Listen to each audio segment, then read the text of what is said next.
हरे कृष्णा, मेरी आवाज आ रही है? यस प्रोजी। ओके, तो हम आज की डिस्कशन करें। उससे पहले एक बार मंगलाचरण का उच्चारण करते हैं, फिर प्रारंभ करते हैं। ओम अज्ञानतिमिरान्धस्य ज्ञानाञ्जनशलाकया चक्षुरुन्मिलितं येन तस्मै श्रीगुरवे नमः। श्रीचैतन्यमनोभीष्टं स्थापितं येन भूतले स्वयं रूपः कदा मह्यं ददाति स्वपदान्तिकम्। वन्देऽहं श्रीगुरोः श्रीयुतपदकमलं श्रीगुरून् वैष्णवांश्च श्रीरूपं साग्रजातं सहगण रघुनाथान्वितं तं सजीवं साद्वैतं सावधूतं परिजनसहितं कृष्णचैतन्यदेवं श्रीराधा कृष्णपादान् सहगण ललिता श्रीविशाखान्वितांश्च। हे कृष्ण करुणा सिन्धो दीनबन्धो जगत्पते गोपेश गोपिका कान्त राधा कान्त नमोऽस्तुते। तप्त कांचन गौरांगी राधे वृंदावनेश्वरी वृषभानुसुते देवी प्रणमामि हरे प्रियै। वाञ्छाकल्पतरुभ्यश्च कृपा सिन्धुभ्य एव च पतितानां पावनेभ्यो वैष्णवेभ्यो नमो नमः। जय श्री कृष्ण चैतन्य प्रभु नित्यानंद श्री अद्वैत गदाधर श्रीवासादि गौर भक्तवृंद। हरे कृष्ण कृष्ण कृष्ण हरे हरे हरे राम राम राम हरे हरे। नमो विष्णुपादाय कृष्णप्रेष्ठाय भूतले श्रीमते भक्तिवेदांत स्वामी निति नामिने। नमस्ते सरस्वते देवे गौरवाणी प्रचारिणे निर्विशेष शून्यवादी पाश्चात्य देशतारिणे। मुखं करोति वाचालं पङ्गुं लङ्घयते गिरिं यत्कृपातमहं वन्दे परमानन्दं माधवं। श्रीचैतन्यमीश्वरं श्रीगुरुं दीनतारिणम्। हरे कृष्णा। तो सभी भक्तों का बहुत बहुत हार्दिक स्वागत है। बहुत बहुत धन्यवाद इस सदुक्षिधाम प्रभु, आपने सेवा का मौका दिया। तो जैसा कि मैं देख पा रहा हूँ, इस ग्रुप में सारे SP3C के सीनियर लीडर्स डिवोटीज हैं। तो ऑलरेडी सभी डिवोटीज बहुत अच्छा लीडरशिप क्वालिटीज प्रकट कर रहे हैं, इसलिए हम देख भी पा रहे हैं कि प्रचार इतना इतना ज़्यादा अच्छा हो रहा है, बढ़ रहा है। भक्तों की संख्या लगातार बढ़ती जा रही है। और आप लोग सीनियर डिवोटीज से सुनते हैं, हृदय सुंदर गोपाल प्रभु, हृदय रामभद्र प्रभु, और भी सीनियर डिवोटीज जैसे नित्यानंद आश्रय प्रभु, सबसे आप लोग सुनते हैं, तो ऑलरेडी काफ़ी आपको नॉलेज है और प्रैक्टिस प्रैक्टिस प्रैक्टिकली कर भी रहे हैं चीज़ें। तो फिर भी कुछ हम चर्चा करने का प्रयास करेंगे स्क्रिप्चर्स से। स्क्रिप्चर्स से हम लीडरशिप लेसन्स कैसे कैसे ले सकते हैं। तो भगवान भगवान आइडियली सबसे सबसे बड़े लीडर हैं, भगवान स्वयं।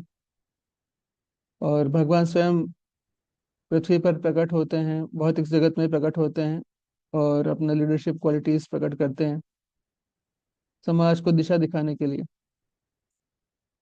और उनके चरित्र से, भगवान के आचरण से और भगवान के शब्दों से हम कई चीजें सीख सकते हैं। तो स्क्रिप्चर्स का जो स्कोप स्कोप ऑफ स्कोप है, बहुत ज्यादा है, बहुत विशाल है, बहुत विस्तृत है। इनफैक्ट सारा नॉलेज ही जो भी हम ले रहे हैं वो स्क्रिप्चर से ही लेते हैं। स्क्रिप्चर्स आर द बेसिस, जैसे बोला गया, शिल प्रभुपाद जी भी कहते हैं, books are the basis, preaching is the essence. तो जो प्रीचिंग का जो एसेंस है वो बुक्स या शास्त्र ही होने चाहिए। तो स्क्रिप्चर से कुछ हम लेसन्स लेने का प्रयास करेंगे। तो आज जो हम डिस्कस करना चाह रहे हैं, बेसिकली हम भगवान रामचंद्र जी की लीला से कुछ चर्चाएं करना चाह रहे हैं। और रामचंद्र जी के चरित्र से फिर हम सीखेंगे और क्या क्या कैसे कैसे चीज़ें होना चाहिए। और आप लोग भी जो है ऑलरेडी चीज़ें प्रैक्टिस कर रहे हैं, तो हम एक ओपन डिस्कशन भी कर सकते हैं किसी पॉइंट को लेकर, है ना। तो आप लोग भी बता सकते हैं आपके एक्सपीरियंस से या आपने जो सुना है समझा है। तो भगवान रामचंद्र जी के भी चरित्र से हम मेनली प्राइमरीली आज का जो हमारा डिस्कशन होगा वो रामायण से ही हम करेंगे। और रामायण में भी जो है वो उत्तरकांड उत्तरकांड में इसका इस उत्तरकांड से हम चर्चा करेंगे। और उत्तरकांड में रामायण के अंदर टोटली वैसे 7 कांड हैं। वाल्मीकि रामायण की हम बात करें तो 7 कांड हैं। पहला है बाल कांड, अयोध्या कांड, अरण्य कांड, किष्किंधा कांड, सुंदर कांड, युद्ध कांड और उत्तरकांड। तो 7 कांड है। तो युद्ध कांड के अंत तक भगवान जो है वो रावण को मारकर वापस आ जाते हैं अयोध्या में। और उसके बाद की जो चर्चा है वो उत्तरकांड में आती हैं। और उत्तरकांड में ही जो है वो भगवान के जो सीता वनवास का जो प्रसंग है वो उत्तरकांड में है। और भी कई प्रकार की कथाएं जो है वो लेसन्स जो है वो हमें मिलते हैं उत्तरकांड में। तो भगवान रामचंद्र जी जो है वो आइडियल लीडर हैं, मर्यादा पुरुषोत्तम है। उनके चरित्र से हम कुछ सीखने का प्रयत्न करेंगे। ऑफ कोर्स प्रैक्टिकल वर्ल्ड में इन टीचिंग्स को अप्लाई करना मुश्किल है। और कई बार ऐसा लग सकता है कि इम्पॉसिबल है। मुश्किल तो फिर भी मुश्किल का मतलब है कि हो सकता है, लेकिन कई बार लगता है कि इम्पॉसिबल है आजकल के समय में। लेकिन अगर हम रियल वर्ल्ड सिनेरियोज अगर देखें लॉन्ग टर्म में, ये इन प्रिंसिपल्स को अगर हम फॉलो करते हैं तो लॉन्ग टर्म में हमें सक्सेस मिलती है। हो सकता है शॉर्ट टर्म सक्सेस ना मिले, बट लॉन्ग टर्म में अगर देखा जाए तो सक्सेस हमें, अगर भगवान के आचरण को हम फॉलो करें, भगवान के आचरण से इंस्पिरेशन लेके, under guidance of the senior Vaishnava of course, अगर हम फॉलो करें तो डेफिनेटली हमें लॉन्ग टर्म में सक्सेस मिलती है, श्रेय जो है। तो प्रश्न ये उठता है कि स्क्रिप्चर्स से क्यों हम सीखते हैं। क्योंकि स्क्रिप्चर्स में जो कंसेप्ट होते हैं, जो प्रिंसिपल्स होते हैं वो इटर्नल प्रिंसिपल्स होते हैं, नित्य शाश्वत प्रिंसिपल्स होते हैं। शास्त्र जो है वो काल के द्वारा बाधित नहीं होते हैं। शास्त्र की जो शिक्षा है बस उसको सही पर्सपेक्टिव से समझना जरूरी है, उसके लिए आचार्यों की आवश्यकता होती है। स्क्रिप्चर्स को पढ़ने के लिए, समझने के लिए गुरु की आवश्यकता होती है। तो गुरु जो है वो शास्त्रों का उपदेश हमें देते हैं। लेकिन ओरिजिनल जो नॉलेज है वो जो भगवान के श्वास से, भगवान की ब्रीदिंग से जो प्रकट होता है वो स्क्रिप्चर्स में ही होता है। तो यहाँ तक कि कोई जो गुरु भी हैं या कोई साधु संत भी हैं, वो they are also suppose to follow the shastras, वो भी शास्त्रों को ही फॉलो करते हैं। कई बार हम जैसे बोलते हैं कि गुरु साधु शास्त्र वाक्य चित्त करिय ऐक्य, ऐसा हम कहते हैं। तो इन तीनों में भी गुरु साधु शास्त्र में से भी जो सबसे प्रोमिनेंट है वो शास्त्र ही है। अगर तीनों का अगर कंपैरेटिवली देखा जाए तो शास्त्र का इम्पोर्टेंस ज्यादा है। बट हाँ, शास्त्र को समझने के लिए हमें गुरु साधु और आचार्यों की आवश्यकता होती है। बट गुरु साधु भी जो है वो शास्त्रों को ही फॉलो करते हैं। इसीलिए इसी के बेसिस पे वो गुरु हैं। और शास्त्र को फॉलो कर रहे हैं, इसलिए वो साधु हैं, इसीलिए वो आचार्य हैं।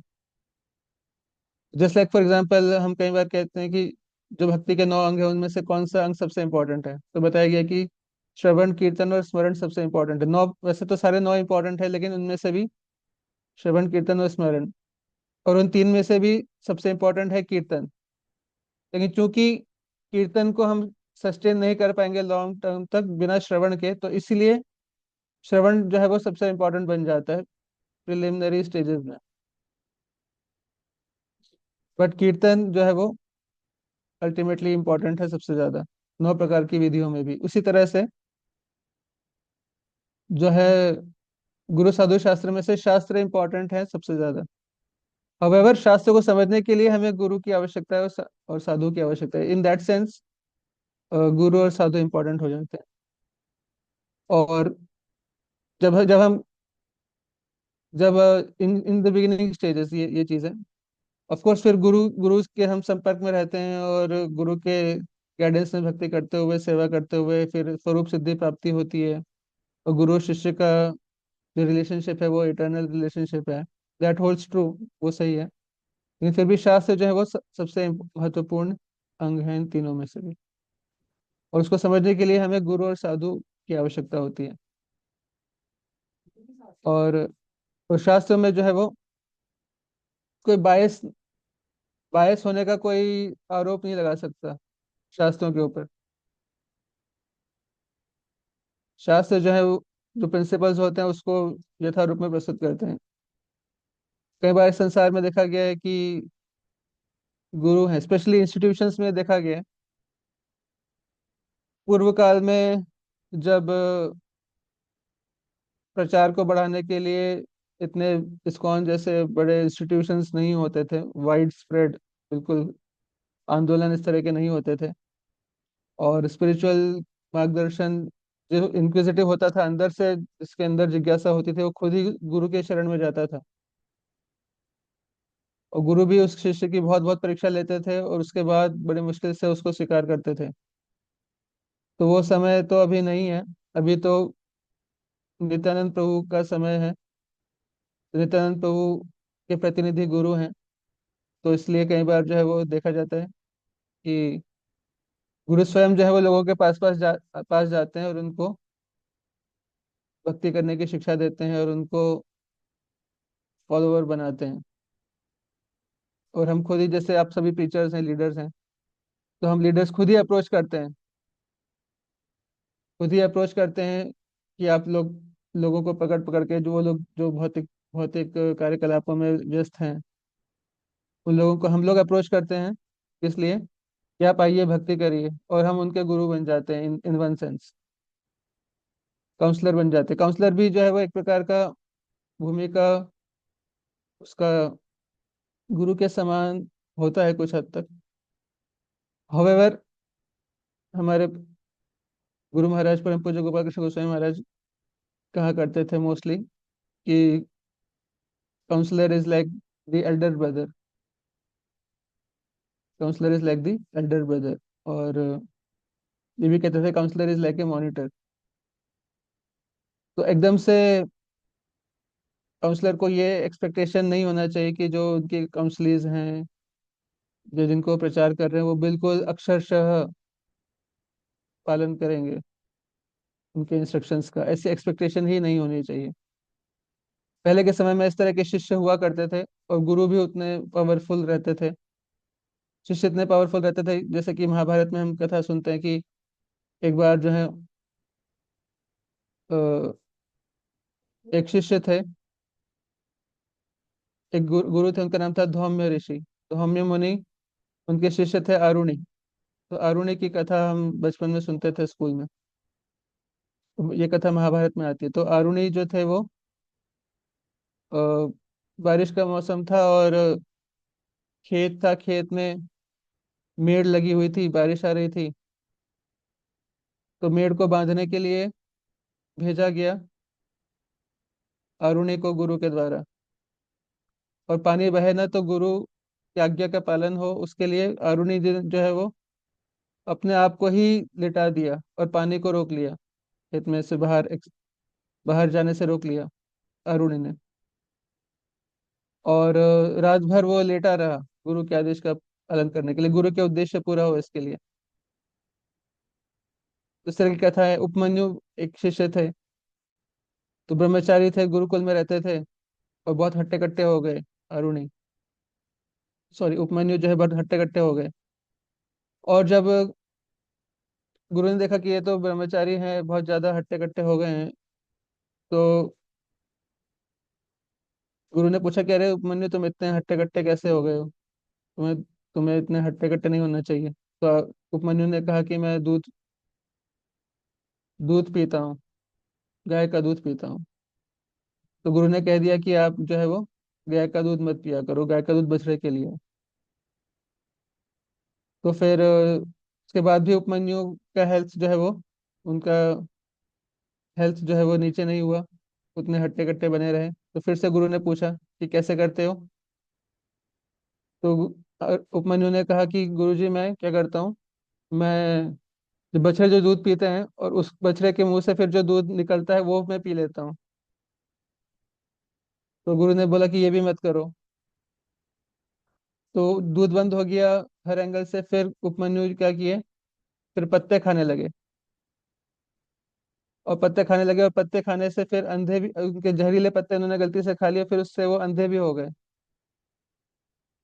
फिर भी जो है उन्होंने गुरु की भक्ति नहीं छोड़ा। तो वैसे शिष्य हुआ करते थे पहले के समय पे,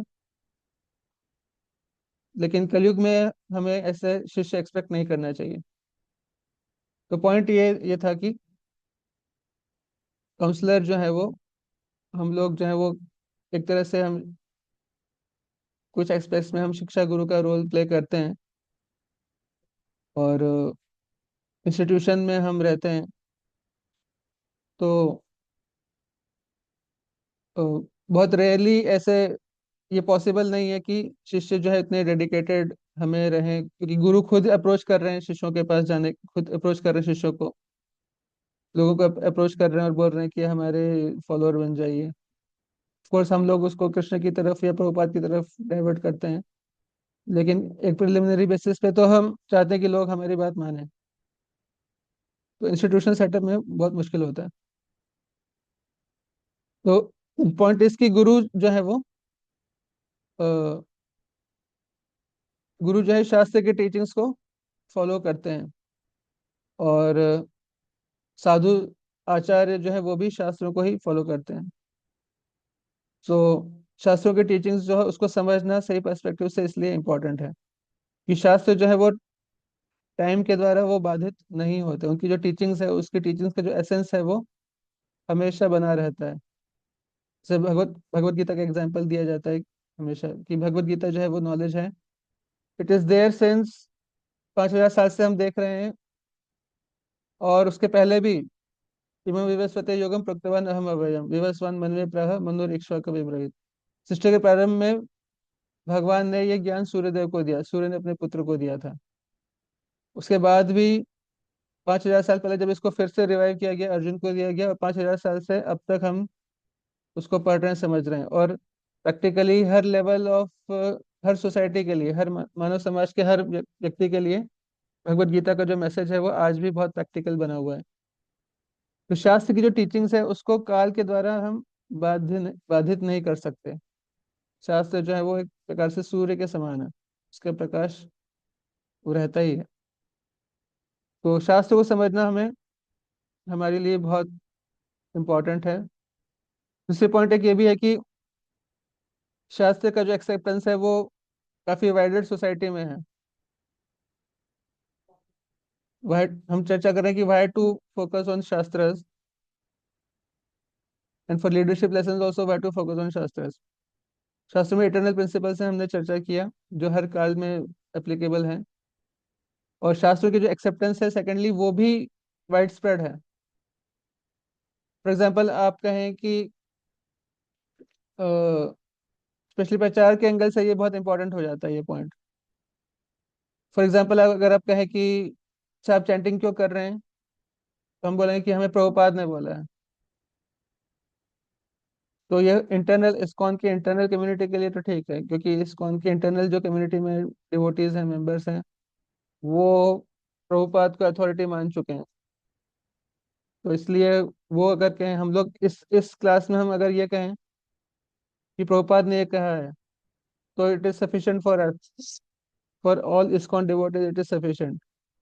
लेकिन शास्त्र में जो कहा गया है वो it is not restricted to just ISKCON followers. चलिए प्रभुपाद की अथॉरिटी इस्कॉन डिवोटीज मान सकते हैं, लेकिन इस्कॉन से बाहर जो लोग हैं एट प्रेजेंट मोमेंट, वो लोग प्रभुपाद की अथॉरिटी को माने, ये मुश्किल है। लेकिन शास्त्र जो है हम ये कह सकते हैं कि ये रामायण में लिखा है, ये महाभारत में लिखा है, ये भगवान कृष्ण ने बोला है, ये भगवान रामचंद्र जी ने बोला है, ये चाणक्य जी ने बोला है। तो ये सब हम कहें तो it is more acceptable to the general public. तो प्रचार के एंगल से भी ये इम्पोर्टेंट होता है। तो इसलिए शास्त्रों को समझना डिवोटीज के लिए, प्रीचर्स के लिए बहुत जरूरी है। शास्त्र के बेसिस पे अपनी अपनी प्रीचिंग करना और अपनी लाइफ को जीने का प्रयास करना। तो शास्त्रों से कुछ हम पढ़ेंगे। तो जैसे मैंने बताया, भगवान रामचंद्र जी की लीला से हम थोड़ा पढ़ने का प्रयास करेंगे। तो मैं जस्ट आपसे एक सिनेरियो देता हूँ। एक स्टोरी फॉर्म में मैं बताना चाहूंगा। ये भगवान रामचंद्र जी की लीला है। इसमें प्रसंग ये तब आता है कि जब भगवान रामचंद्र जी राम जो है वो सीता जी का परित्याग कर देते हैं। और उसके बाद जो है सब लोग बहुत दुखी रहते हैं अयोध्या के अंदर कि क्या हो गया ये, भगवान राम को इतना दुख प्राप्त हो रहा है। तो सब लोग दुखी होते हैं। तो महाराजा दशरथ के जो मंत्री होते हैं, सुमंत्र, वो जो है वो बताते हैं, लक्ष्मण जी को ये कथा सुना रहे सुमंत्र जी। और लक्ष्मण जी दुखी हैं कि सीता जी का वनवास हो गया, कोई कुछ कर नहीं पाया। भगवान रामचंद्र जी ने जो है सीता जी का परित्याग कर दिया। पहले भी जो है वो सीता जी को जो है वो रावण की लंका में रहना पड़ा था। और भगवान रामचंद्र जी के जीवन में इतने दुख आता है, क्यों आता है? तो इसके कॉन्टेक्स्ट में जो है वो सुमंत्र जी जो है दशरथ महाराज के जो मंत्री हैं, वो बताते हैं। तो कथा सुना रहे कि क्यों ऐसा हुआ। कि बहुत प्राचीन काल की बात है। एक बार देवासुर संग्राम में देवताओं से पीड़ित हुए दैत्यों ने महर्षि भृगु की पत्नी की शरण ली।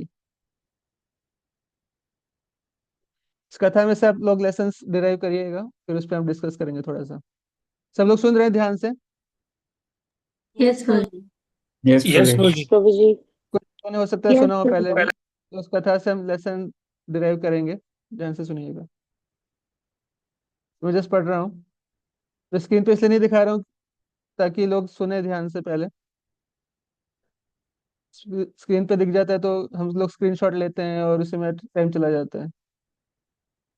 तो मैं चाहता हूँ कि ध्यान से सुने। ऑल्दो ये आजकल मॉडर्न टाइम्स में ये इतना अच्छा नहीं माना जाता, केवल बोलना प्रेजेंटेशन दिखाना अच्छा माना जाता है। Still I will just speak from the scripture directly. Valmiki Ramayan.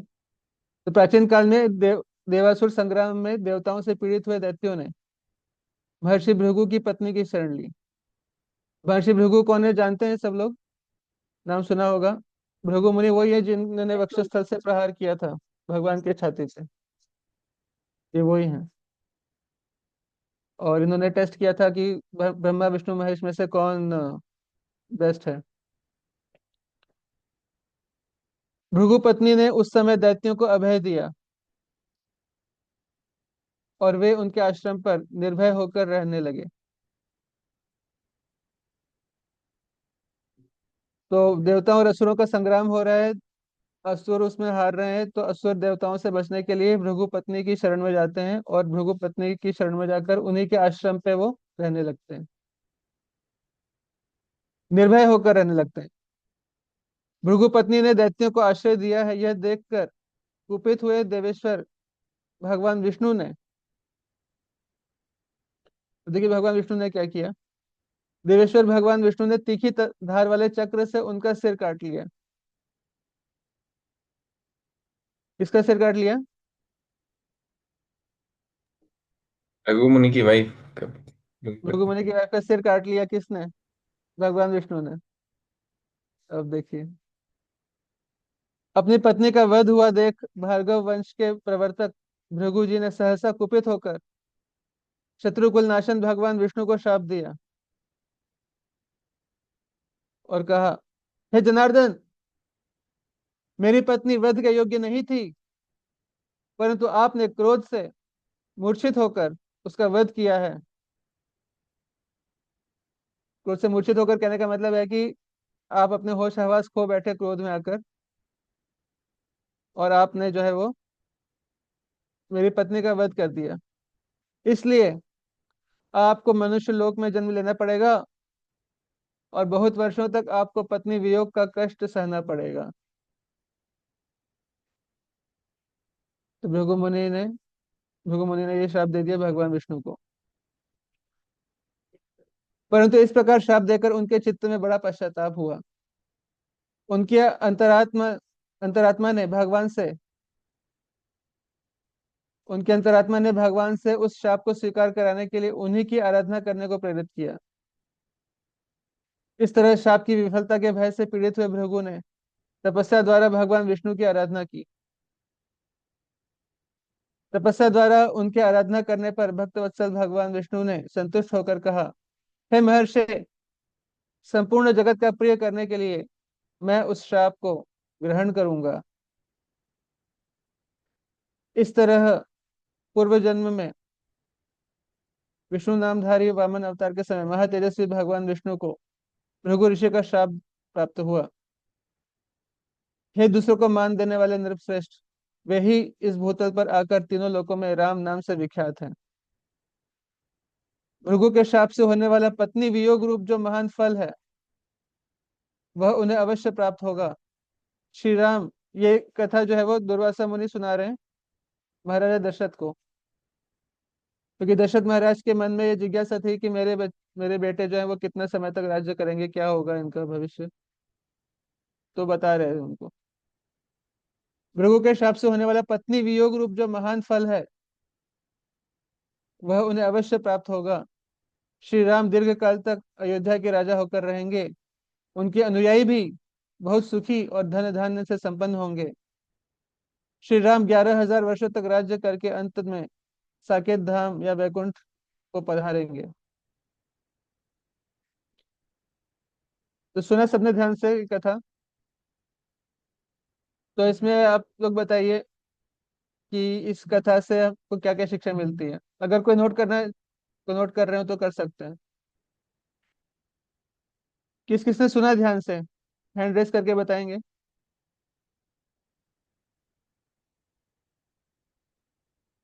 दो दूसरे हम प्रभु भद्र रेवती माता जी, दो लोगों ने सुना है। गौर विग्रह प्रभु भानुमति लक्ष्मी माता जी, महाभाव गौर प्रभु विपेश्वरी प्रभु, ये काफी भक्तों ने सुना है। Thank you. तो बताइए एक एक करके इसमें इस कथा से क्या शिक्षा मिलती है। कोई बताना चाहेंगे। अपना हैंड डाउन कर सकते हैं और जो आंसर देना चाहेंगे वो बता सकते हैं।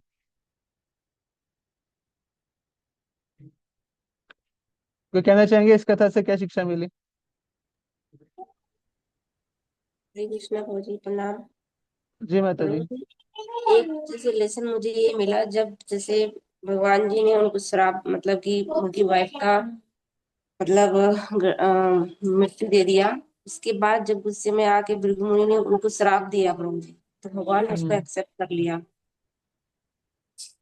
तो हम्म। जब हम कुछ गलत करते हैं और उसके बदले में जब हम, मतलब मुझे ये समझ में आया, अगर हम कुछ भी करते हैं और दूसरे के साथ गलत होता है और बदले में अगर उसका रिएक्शन आता है, तो हमें उसको एक्सेप्ट करना चाहिए।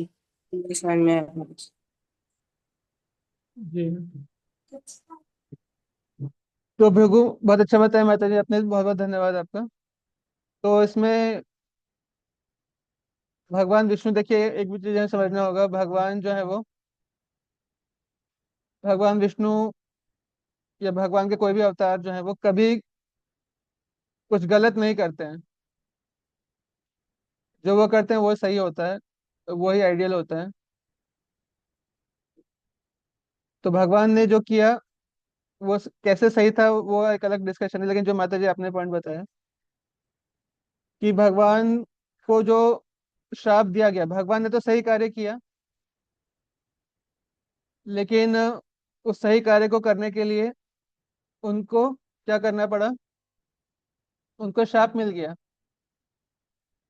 और देखिए सोचने की बात है कि भृगु मुनि को ये डाउट डाउट था कि मैंने जो श्राप दिया, क्योंकि अब भगवान को श्राप दे रहे हैं, तो भगवान को श्राप पता नहीं लगे ना लगे, क्योंकि भगवान तो किसी भी श्राप को सरपास कर सकते हैं। तो इसलिए उन्होंने भगवान से ही प्रार्थना की कि मेरे श्राप की आपको आप स्वीकार कर ले, मेरा वचन कहीं झूठा ना हो जाए। तो भगवान ने उस श्राप को स्वीकार कर लिया। तो ये लेसन हमें मिलता है, जैसे माता जी आपने बताया कि in course of following our our duty, our seva, हमारी सेवा को सही तरीके से करने के लिए हो सकता है हमें श्राप मिल जाए। समझ आ रहा है? हमारी सेवा को सही तरीके से करने के लिए हो सकता है हमें श्राप मिल जाए, लेकिन फिर भी हमें उस श्राप को स्वीकार करना चाहिए। कई बार ऐसा देखा गया कि हम श्राप को स्वीकार तो कर लेते हैं ऊपर ऊपर से, लेकिन डीप डाउन, अंदर अंदर ये रहता है कि यार कहीं श्राप पूरा नहीं होना चाहिए। हम बोलते रहते हैं कि प्रभु जी जो सजा मिल जाए मैं स्वीकार कर लूंगा या कर लूंगी, वॉट एवर।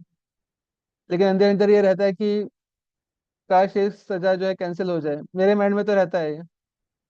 मैं बाकी किसी और से क्या कहूँ कि कहीं ये शाप, ये जो कैंसिल हो जाए, ये दंड जो मुझे मिलने वाला है, जो मैं डिजर्व करता हूँ या नहीं भी करता हूँ, वो तो भगवान जानते हैं। लेकिन अगर कुछ अपराध भी हो गया, वो उसका दंड ना मिले कहीं ना कहीं। हर एक बोल तो हम रहे हैं मुंह से,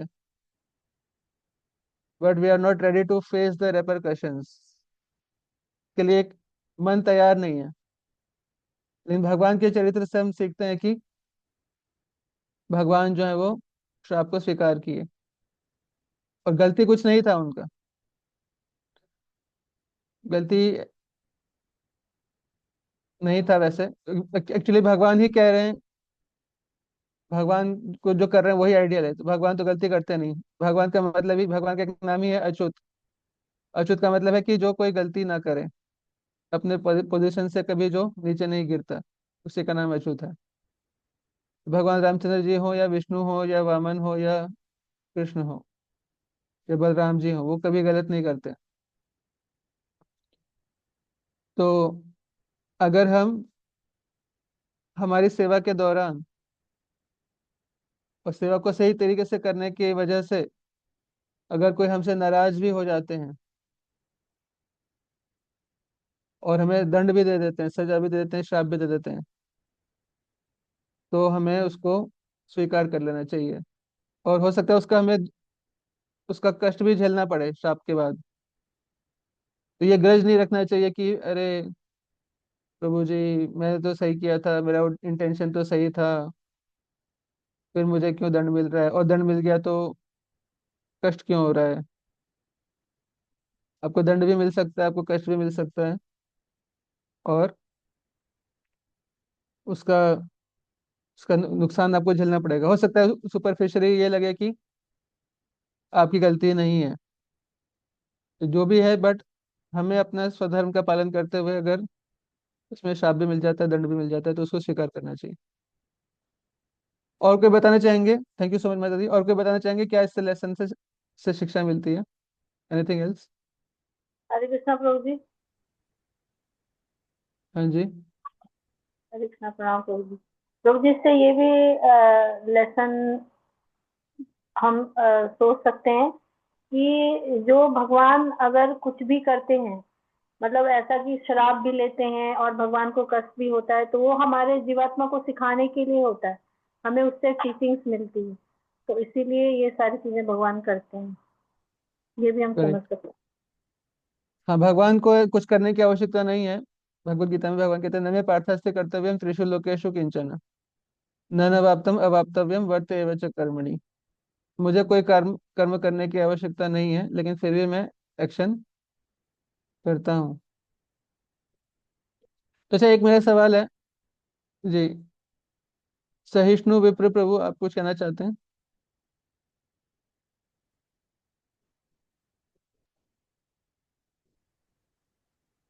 हरे कृष्णा प्रभु जी, दंडवत प्रणाम। यस प्रभु प्रभु। जी, मेरे दिमाग में आ रहा था कि जैसे जो आपने जो कथा बताए उसमें मुझे लगा कि जैसे राम जी लक्ष्मण जी को कंफ्यूजन था, इसलिए सुमंत जी कथा सुना रहे थे। तो मतलब जैसे कई बार ऐसा होता है कि हम किसी का प्रेजेंट सिचुएशन को देख के तुरंत ही डिसीजन ले लेते हैं कि अच्छा अभी इसने गलती किया था, अभी तो इसका गलती है, और हम उसका पास्ट में नहीं जाते या पहले का सिचुएशन हम्म। समझते नहीं है और तुरंत डिसीजन लेके उसको पनिश कर देते हैं। या समझ जाते हैं हाँ इसकी गलती है, माइंड में ऐसा लाते हैं और हम अपराध भी कर देते हैं कि हाँ ये व्यक्ति गलत है। तो इसलिए हम्म। हमें पास्ट के सिचुएशन को भी समझना चाहिए कि आखिर सीता माता को वो भगवान राम छोड़ दिए जबकि वो स्वयं ही कष्ट झेल रहे हैं। तो हमें पहले के बातों को भी जानना चाहिए कि पहले क्या हुआ था, उसके बाद ही हम अपने मन में कोई विचार लाना चाहिए, ऐसा भी मुझे लगा। और आपने जो बताया वो तो है ही प्रभु जी, तो बहुत ही बढ़िया लगा। थैंक यू सो मच प्रभु। तो बहुत अच्छा बताया आपने कि कई बार हम देखते हैं कि कभी किसी भक्त के जीवन में कोई परिस्थिति आती है जो हो सकता है अच्छी परिस्थिति ना हो, लौकिक एंगल से देखने पर ऐसा लगे। कई बार हम जज करने लगते हैं कि इसने मेरे प्रति अपराध किया था या किसी के प्रति अपराध किया, कुछ ऐसा हो गया इसलिए ऐसा हुआ। तो कई बार ऐसा होता है। तो कारण कुछ और भी हो सकता है, पिछले जन्मों का कुछ हो सकता है। ये भगवान भगवान ही जानते हैं अल्टीमेटली। और जो प्रकृति के जो अधिष्ठाता देवता हैं, बड़े अधिकारी हैं, ब्रह्मा जी और दुर्गा जी, शिव जी, ये लोग जान सकते हैं। मे भी कोई महान संत हो, ऋषि हो, नारद जी जैसे, जो भविष्य देख सकें, वो लोग जान सकते हैं कि किसके साथ क्या हो रहा है, उसके पिछले जन्मों का क्या उसमें रोल है और अभी के कर्मों का क्या रोल है। तो कुछ भी हो सकता है, कहीं ना कहीं अल्टीमेटली हर चीज हमारे कुछ ना कुछ एक्शंस का ही परिणाम होता है। तो बहुत अच्छा बताया आपने कि हमें जो है वो जज नहीं करना चाहिए कि इसने ऐसा किया था इसलिए ऐसा हो गया, वैसा किया था ऐसा हो गया। कारण कुछ भी हो सकता है। और हमें अगर जज करने का रोल नहीं दिया गया है, अगर हम ऑथोराइज नहीं है जज करने के लिए, तो हमें जज नहीं करना चाहिए किसी को। जब हमें जज बनाया जाए हायर अथॉरिटीज के द्वारा तभी हम जज बने, अदरवाइज हम जज ना बने। तो अब इतना इतना शॉर्ट टर्म नहीं होता। तो अभी कुछ दिन पहले के अ, एक भक्त का मेरे पास मैसेज आया। उनकी कुछ तबीयत खराब थी। तो उन्होंने मुझे मैसेज किया, उनको इनको ऐसा लग रहा था कि शायद उन्होंने मेरे प्रति कुछ अपराध किया है, इस अपराध से ऐसा हो गया। तो मुझे क्षमा मांग रहे थे। मैंने कहा ऐसा कुछ नहीं है प्रभु, आप टेंशन मत लो। ऐसा कोई अपराध वगैरह हो सकता है, कुछ और रीजन रहा हो उनकी डिसीज का। बट कई बार हम जैसे भक्ति में सुनते हैं कि वैष्णव के प्रति अपराध हो जाता है तो ये होता है वो होता है। तो भक्त लोग बहुत ज्यादा उसमें उसको ऐसा मान लेते हैं एकदम से। कई बार ये भी देखा जाता है कि भक्त लोग कहते हैं कि मेरे प्रति तुमने गलत किया, मेरे साथ मुझे तुमने कष्ट पहुंचाया, मुझे दुख पहुंचाया, तो बहुत तुमने अपराध कर दिया, अब तुमको दंड मिलेगा।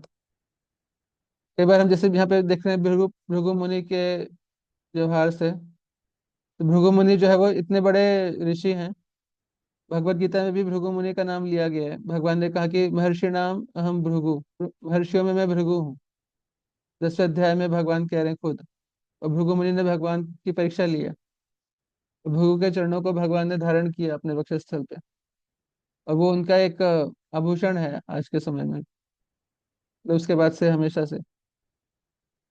तो वो भी जो है वो क्रोध के आवेश में उन्होंने भगवान को श्राप दे दिया।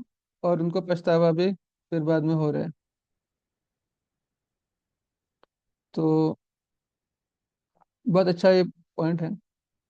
तो श्राप देने के लिए भक्त को इतना ईगर नहीं होना चाहिए। कई बार ऐसा देखा गया कि भक्त लोग श्राप भी दे देते हैं और दिल से सोचते हैं कि इसका बुरा हो जाए। भक्तों को किसी का बुरा नहीं सोचना चाहिए, कोई कितना भी बड़ा अपराधी क्यों ना हो। खुद के प्रति अगर अपराध किया है किसी ने, तो हमें ये नहीं सोचना चाहिए कि उसका बुरा होना चाहिए। ओके, थैंक यू प्रभु। और कोई कहना चाहेंगे? भानुमति लक्ष्मी माता जी, आप कुछ कहना चाहेंगे? यस प्रभु जी। एक जैसे मुझे समझ में आया कि हमें अधर्म का साथ नहीं देना चाहिए। जैसे भृगु जी की पत्नी जी जो है, उन्होंने असुरों को शरणागति दी प्रभु, तो वो एक अधर्म का उन्होंने सपोर्ट किया। तो वो हमें नहीं करना चाहिए। हम्म। थैंक यू माता जी, बहुत अच्छा पॉइंट बताया आपने। भृगु मुनि जो है, भृगु मुनि जी की पत्नी जो है, अब आप सोचिए कि पत्नी ने क्यों सपोर्ट किया होगा असुरों को। अब उनका तो स्वभाव एकदम करुणा का होगा। अब असुर जो है वो गिड़गिड़ाए होंगे माता जी के पास जाके, माता जी हमारी रक्षा करो, ये वो, ऐसा रोना रोया होगा उन्होंने। और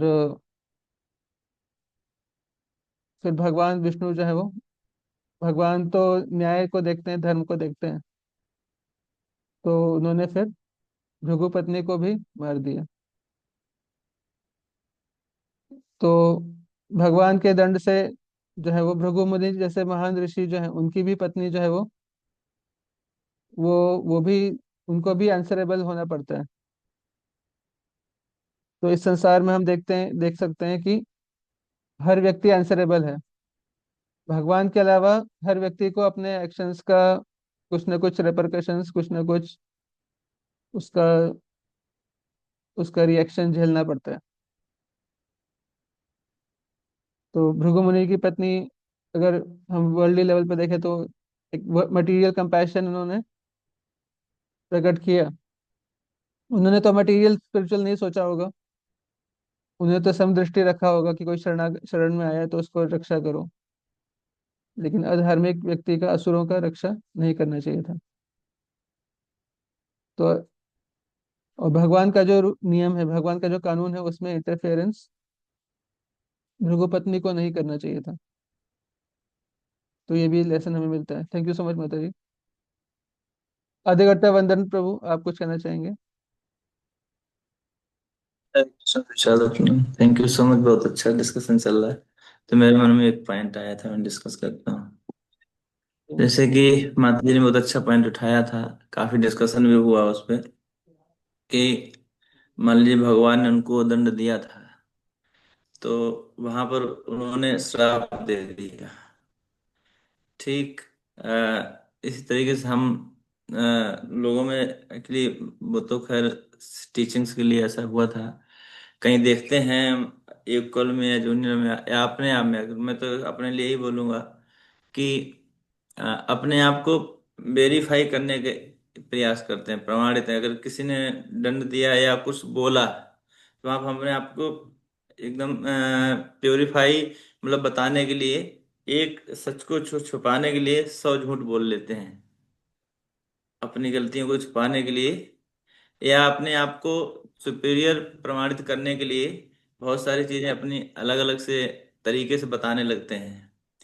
जबकि हाँ, लॉजिक ये है कि अगर हमारे सीनियर ने कुछ किया है, और भगवान तो सीनियर ही थे, तो हमें वहां पे एक्सेप्ट कर लेना चाहिए था। ऐसा आपने सही हम्म। कहा, लेकिन वहां हम क्या करते हैं, अपने आप को, मतलब मैं भी कुछ हूँ, आई एंड माई, मेरा भी कुछ वजूद है, मैं भी कुछ कर सकता हूँ, तो अपना दिखाने में आ जाते हैं। और यही कारण होता है कि हम फिर भौतिक संसार में दिन पे दिन गिरते चले जाते हैं, और पता भी नहीं लगता कितना गिर जाते हैं, फंस जाते हैं जाकर के। हम्म। तो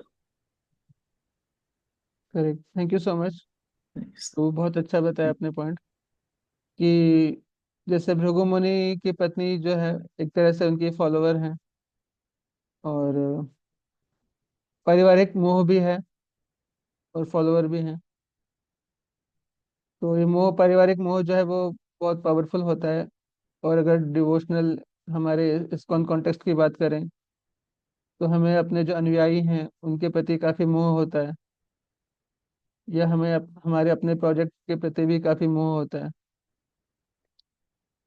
लेकिन हमें ये समझना चाहिए कि अल्टीमेटली हम जो भी कर रहे हैं वो गुरु की प्रसन्नता के लिए कर रहे हैं, प्रभुपाद की प्रसन्नता के लिए कर रहे हैं, और भगवान की प्रसन्नता के लिए कर रहे हैं। तो भगवान अल्टीमेट ओनर है। भुक्तारम यज्ञ तपसाम सर्वलोक महेश्वरम सुहृदम सर्वभूतानाम। अल्टीमेटली सारे यज्ञों के, तपस्याओं के भोग करने वाले भगवान हैं। सबके ईश्वर परमेश्वर भगवान है, कृष्ण है। और सर्वदम सर्वभूतानाम, सभी जीवात्माओं के परम मित्र हैं, केवल हमारे मित्र नहीं। व्यक्ति को लग सकता है कि भगवान सबके मित्र होंगे, लेकिन मेरे परिवार का सबसे बड़ा हितैषी मैं ही हूँ। ये मेरे फॉलोअर्स जो हैं, मेरे जो सो कॉल्ड अनुयायी हैं, काउंसलीज हैं, या जो भी हैं, उनका सबसे बड़ा हितैषी मैं हूँ। तो ये भी एक भ्रम है। अल्टीमेटली सबके परम हितैषी भगवान है। हमें अपना कर्तव्य करना चाहिए। भृगु मुनि मोह के वशीभूत होकर भगवान को श्राप दे दिए, जो अल्टीमेट ओनर है। कई बार हम अपने सुपीरियर्स, मन में विचार आता है कि अरे हमारे सुपीरियर्स हैं, गलत डिसीजन ले रहे हैं, तो उनको हम श्राप दे दें या वो गलत कर रहे हैं। तो ऐसा भाव मन में नहीं आना चाहिए। अल्टीमेटली भगवान जो कर रहे हैं बिल्कुल सही कर रहे हैं। मारो भी रखो भी जो इच्छा तुहार, नित्य दास प्रति तुआ अधिकार। अगर वो हमारे रिलेटिव्स को हमसे छीन लेते हैं, वो भी सही है। कई बार देखा जाता है कि डिवोटीज को बहुत इनसिक्योरिटी रहता है कि यार मेरे फॉलोवर हैं और मेरे सुपीरियर से मैं उनको शील्ड कर लूं, ताकि मेरे सुपीरियर को पता ना चले कि मेरे भी इतने फॉलोवर हैं। और क्योंकि मैं बता दूंगा तो वो फॉलोवर जो है वो उनको फॉलो करने लग जाएंगे, फिर मेरे फॉलोइंग से हट जाएंगे। क्योंकि नेचुरली हर कोई, हर बद्ध जीव की ये इच्छा रहती है कि मेरा डायरेक्ट कांटेक्ट जो है वो सुपर सीनियर से हो। यस और नो, ऐसा रहता है। यस यस रहता है सर। कि सुपर सीनियर से हमारा कांटेक्ट होना चाहिए डायरेक्ट। तो हर व्यक्ति की इच्छा रहता है, तो मुझे इनसिक्योरिटी हो सकती है, अरे यार मैं चाहता हूँ कि मेरे प्रोजेक्ट में वो सेवा करे। अब वो उद्गार में सेवा करने लगेंगे बहुत ज्यादा, तो फिर मेरे प्रोजेक्ट का क्या होगा। तो ये इनसिक्योरिटी आ सकती है। तो एक अटैचमेंट का एक फॉर्म मैं बता रहा हूँ। और भृगु मुनि का भी एक अटैचमेंट था अपनी पत्नी से। तो भृगु मुनि जब देखिए इतने बड़े ऋषि हैं, लेकिन पत्नी से इतना ज्यादा उनको मोह है ना। तो बड़े बड़े ऋषियों के लिए भी ये मोह को त्याग पाना मुश्किल होता है। और इवन डिवोटी कम्युनिटी में मैंने देखा है, हालांकि हम फिलोसफी बड़ी बड़ी बोलते हैं, लेकिन अपनी पत्नी से मोह सबको रहता है, काफी मोह रहता है जितना मैंने देखा है। तो ब्रह्मचारी जो है वो तो लकी हैं इस मामले में। बट कोई कितना भी डिटैचमेंट बाहर से बोले, लेकिन इंटरनल अटैचमेंट पत्नी से रहता ही है, इसमें कोई डाउट नहीं है। तो नेचुरल है। और पत्नियों का भी पति से रहता है, जो कि होना ही चाहिए। तो बट उस चक्कर में जो है वो इतना इतना हमें ये भी ध्यान रखना चाहिए, एटलीस्ट इंटेलेक्चुअल बेसिस पे। और माइंड को हम इतना हावी ना होने दें हमारे ऊपर, हमारे अटैचमेंट को, हमारे मोह को इतना हावी ना होने दें कि हम धर्म अधर्म का जो विवेक है उसी को हम भूल जाएं। देखिए यहाँ पे भृगु मुनि कह रहे हैं, भगवान से कह रहे हैं कि आपने, मेरी पत्नी वध के योग्य नहीं थी, वो कह रहे हैं। भृगु मुनि ने कहा कि आप, मेरी पत्नी वध के योग्य नहीं थी। अरे भैया, असुर को उन्होंने शरण दिया, तो उन असुरों ने कितनी कितनी स्त्रियों को मारा होगा, कितने देवताओं को, कितने मनुष्यों का, गायों का वध किया होगा, ये भी तो देखो। तो लेकिन मोह के कारण व्यक्ति जो है ये देख नहीं पाता। तो अपने फॉलोअर्स का जो मोह है वो बड़ा मुश्किल होता है उसको कर पाना। तो ये हमें लेसन सीखना चाहिए। तो भगवान ने जैसे शाप शाप को स्वीकार किया, ऐसे कोई और एग्जाम्पल आपको याद आ रहा है स्क्रिप्चर में से जो आपने सुना हो, कि किसी एक और पर्सनालिटी ने किसी एक शाप को स्वीकार किया था। भागवतम हरे में वो कृष्ण आता है। प्रभु जी। सादर प्रणाम। जी। प्रभु जी, अम्बरीश महाराज जी ने किया था। अम्बरीश महाराज जी ने किया था, कौन सा शाप उनको दिया था? प्रभु जी, दुर्वासा मुनि ने श्राप दिया था क्योंकि उन्होंने एकादशी व्रत में जल पी लिया था उनके आने के देरी होने पर। हाँ, तो उन्होंने जल पी लिया था, तो दुर्वासा मुनि ने जो है वो उनको मारने के लिए कत्या को भेजा था। और कोई एग्जाम्पल याद आ रहा है स्क्रिप्चर से? यस प्रभु जी, नारद मुनि जी ने एक्सेप्ट किया था प्रभु जी, जब उन्होंने राजा दक्ष के पुत्रों को ब्रह्मचारी बना दिया था। और हाँ जी, बहुत अच्छा एग्जाम्पल। तो नारद मुनि जी ने दक्ष प्रजापति के जो पुत्र थे उनको उपदेश दिया। हर्यश्व, वो 10,000 पुत्र थे, वो जो है वो वैराग्य के मार्ग पर निकल गए आगे। फिर उन्होंने, दक्ष ने और 1,000 पुत्र उत्पन्न किए, शवलश्व। उनको वो भी नारद मुनि के संग से, वो भी जो है वो विरक्त हो गए, ब्रह्मचारी बन गए, विरक्त हो गए वो। तो दक्ष को बड़ा गुस्सा आया कि मैं अपने संतान उत्पत्ति कर रहा हूँ, मैं प्रजापति हूँ, मुझे सेवा दी गई है प्रजा बढ़ाने की, और उसके लिए मैं संतान उत्पन्न कर रहा हूँ, पुत्र उत्पन्न कर रहा हूँ, पुत्रों को मैं तपस्या करने भेज रहा हूँ ताकि अच्छी अच्छी जो है वो संतान उत्पन्न करें गृहस्थ आश्रम में जाकर। और ये नारद जो है वो क्या कर रहे हैं, अपनी सेवा के चलते मेरी सेवा में बाधा डाल रहे हैं, तो मैं इसको श्राप दे दूंगा। तो उन्होंने क्या किया, नारद जी को श्राप दे दिया कि आप कुछ ही समय रुक पाओगे एक जगह, ज्यादा समय तक आप रुक ही नहीं पाओगे। तो नारद जी को श्राप दे दिया उन्होंने। तो उसके पहले नारद जी को ये श्राप नहीं था, तो नारद जी एक एक स्थान पे स्टेबल होते थे, एक स्थान पे रुकते थे। इससे पता चलता है, जैसे कि हम प्रहलाद महाराज की कथा में सुनते हैं कि प्रहलाद महाराज जो है वो जब माता के गर्भ में थे तो 36,000 साल तक, 36,000 साल -5, कई साल तक उन्होंने नारद जी से, उनकी माता ने सत्संग प्राप्त किया और नारद जी से भागवतम सुना माता ने, जिसका प्रभाव प्रहलाद महाराज के चरित्र पर पड़ा। तो जब नारद जी के पास, नारद जी को शाप शाप नहीं मिला था, तब भी उन्होंने उन्होंने सेवा कंटिन्यू किया अपना, और जब शाप मिल गया तब भी सेवा और बढ़ा दिया।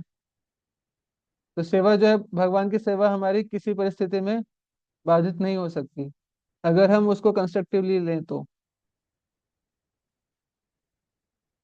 भगवान ने भी श्राप को स्वीकार किया यहाँ पर। तो भगवान कह रहे हैं कि मैं संपूर्ण जगत का प्रिय करने के लिए मैं उस श्राप को ग्रहण कर लूंगा। तो रामचंद्र जी के रूप में जब भगवान प्रकट हुए तो उन्होंने संपूर्ण जगत का और ज्यादा कल्याण कर दिया। तो कौन से अवतार में भगवान ने श्राप दिया, भगवान ने श्राप को स्वीकार किया, ये तो इतना क्लियरली नहीं बताया गया। यहाँ पर जो है वो वामन अवतार बता रहे हैं। ये श्राप जो है वो वामन अवतार के समय हुआ था। तो वो ये कथा इतनी फेमस नहीं है। आपने किस किसने इस कथा सुनी थी पहले, इससे पहले, आज से पहले? कुछ ही भक्तों ने सुनी होगी, आई एम श्योर, किसी ने जरूर सुनी होगी। अदुक्षितामपुर आपने सुना था, और किसने सुना था पहले ये कथा, ये पढ़ा था? विशेष दामोदर लीला प्रभु बहुत शास्त्रों के ज्ञाता है, इन्होंने काफी शास्त्र पढ़े हैं। तो लेकिन आप देख सकते हैं बहुत कम लोगों ने ये कथा सुनी है, लेकिन भगवान राम की कथा सबने सुनी है मोस्टली। तो देखिए, राम कथा से और ज्यादा जगत का कल्याण हो गया। तो ये कंस्ट्रक्टिवली हमें लेना चाहिए। तो उसी तरह से आप देखें, परीक्षित महाराज को श्राप मिला, उन्होंने भी स्वीकार कर लिया, और उस श्राप को स्वीकार कर लिया उन्होंने, इसलिए क्या हुआ, श्रीमद् भागवतम रिवील हो पाया। चित्रकेतु महाराज ने पार्वती जी के श्राप को स्वीकार किया, जय विजय ने श्राप को स्वीकार किया, और इसलिए हम इतनी मधुर लीलाएं जो है वो श्रवण कर पाते हैं, रामायण, रामलीला में, और प्रहलाद जी की लीला। यस। और क्या कुछ बताना चाहेंगे, कोई शिक्षा? सहिष्णु विष्णु, सहिष्णु विप्र प्रभु। ये हरे कृष्ण प्रभु जी। प्रभु जी, मेरा एक प्रश्न है कि जैसे वो भृगु ऋषि का नाम तो भगवान कृष्ण जी जो है बोले हैं गीता में, काफी वो महान ऋषि हैं, मतलब इससे ये पता हम्म। चलता है। लेकिन ये कुछ ज्यादा लग रहा है मुझे कि जैसे हाँ, एक तो हम श्राप दे दिए, अब आप फिर बोल रहे हैं देखिए हमारा बात झूठ ना हो जाएगा, ये इसको आप एक्सेप्ट भी कीजिए। मतलब एक तो हम गलती कर दिए, ऊपर से बोल रहे हैं भाई हमारा गलती कहीं खाली न जाए। मतलब अपने श्राप से अटैच हो जाना, मतलब फिर इतने महान ऋषि होकर के, ठीक है पत्नी से अटैच थे वो, लेकिन हम गलती कर दिए हैं, ये भी उनको समझ में आ ही गया होगा श्राप देने के बाद, फिर उसको भी आप सही साबित कीजिए। ये मतलब कुछ ज्यादा लग रहा है मुझे कि इसको कैसे समझे। एक्चुअली हम लोग के लिए ये समझना मुश्किल है। इनफैक्ट आपने जो कहा, बहुत अच्छा पॉइंट रेज किया आपने। इनफैक्ट जो पत्नी से उनका अटैचमेंट है ये छोटी बात है, और जो श्राप से अटैचमेंट होना, ये कंपैरेटिवली ज्यादा सही है। दोनों ही थोड़ा गलत है, लेकिन कंपैरेटिवली अगर देखा जाए तो इस श्राप से अटैच होना ये फिर भी ठीक है। क्यों? क्योंकि पहले के समय में सत्य का बहुत बड़ा रोल होता था। झूठ बोलना जो है ये सबसे बड़ा पाप माना जाता था। आज भी धर्म के जो चार स्तंभ हैं उनमें से एक ही लग स्तंभ बाकी है, वो है सत्य। सत्य मेन होता था, सबसे इंपॉर्टेंट है सत्य। सत्यम सत्यम सत्यम। सत्य की रक्षा होनी चाहिए। मेरे मुंह से कोई बात निकली वो बात है, सत्य होना चाहिए। मैंने गलती तो कर दिया, श्राप देकर मेरे को क्रोध के वशीभूत होकर ऐसा नहीं करना चाहिए था। सत्य का पालन होना चाहिए। और भक्त के कही हुई बात को भगवान भी अपहोल्ड करते हैं। तो पहले के धर्म के लक्षणों में सत्य का बड़ा महत्व माना जाता है, और सत्य का प्रिंसिपल ब्रेक नहीं होना चाहिए। सत्य जो है वो संसार को धारण करने वाली एक धुरी है, एक्सेस है। सत्य खत्म है तो फिर सब कुछ खत्म है। तो सत्य का महत्व ज्यादा दिया जाता था। तो वो उनको चिंता ये रहती थी कि मेरे को झूठ बोलने का अपराध न लग जाए, गलत कार्य करने का अपराध लग जाए, लेकिन झूठ बोलने का अपराध जो है वो ये ज्यादा बड़ा अपराध माना जाता था। कलयुग के जीवों के लिए, हम लोगों के लिए ये समझ पाना बहुत कठिन है, क्योंकि झूठ तो हमारे लिए मोस्टली नेचुरल होता है। झूठ के आधार पर हम जी रहे हैं मोस्टली, मतलब।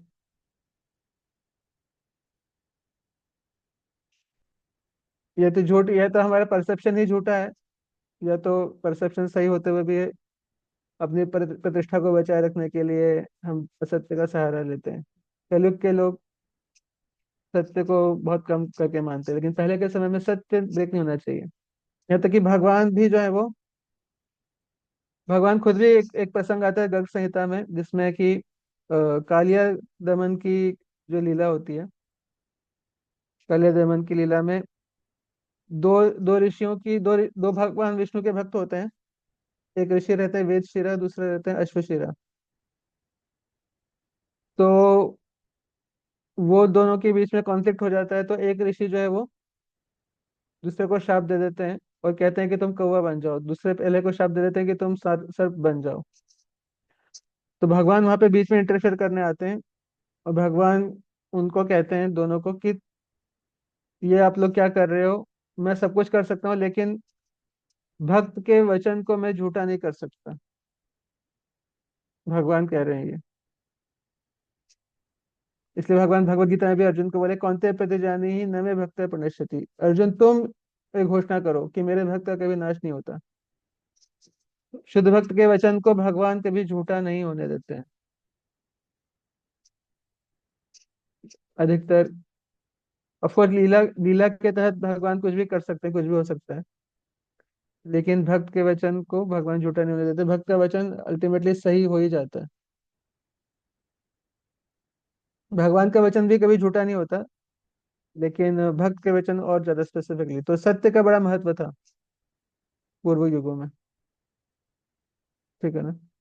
उसकी रक्षा करना ज्यादा महत्वपूर्ण है, पत्नी के प्रति मोह जो है उसको त्यागना। अपने मोह त्याग दिया लेकिन आप झूठ बोल रहे हैं, उससे बेटर है कि आप सत्य बोलें और मोह में रहें। समझ आ रहे बात? अपने मोह को स्वीकार कर लें, वो ज्यादा बेटर है।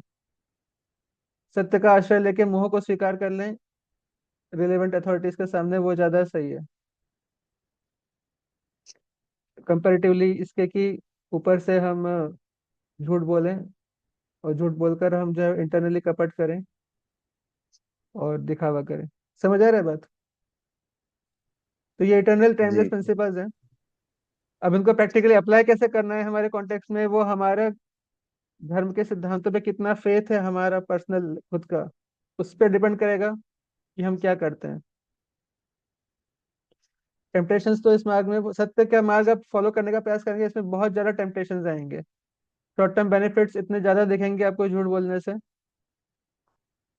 और लॉन्ग टर्म बेनिफिट्स तो दिख ही नहीं पाते हैं। सत्य बोलने के लॉन्ग टर्म बेनिफिट्स हमें नहीं दिख पाते हैं, क्योंकि झूठ बोलने के शॉर्ट टर्म बेनिफिट्स बहुत जल्दी दिखते हैं और बहुत ज्यादा बेनिफिट्स दिखते हैं। तो शॉर्टकट रास्ता हम अपनाते हैं, लेकिन उससे अल्टीमेटली हम ट्रैप में ही फंसते हैं।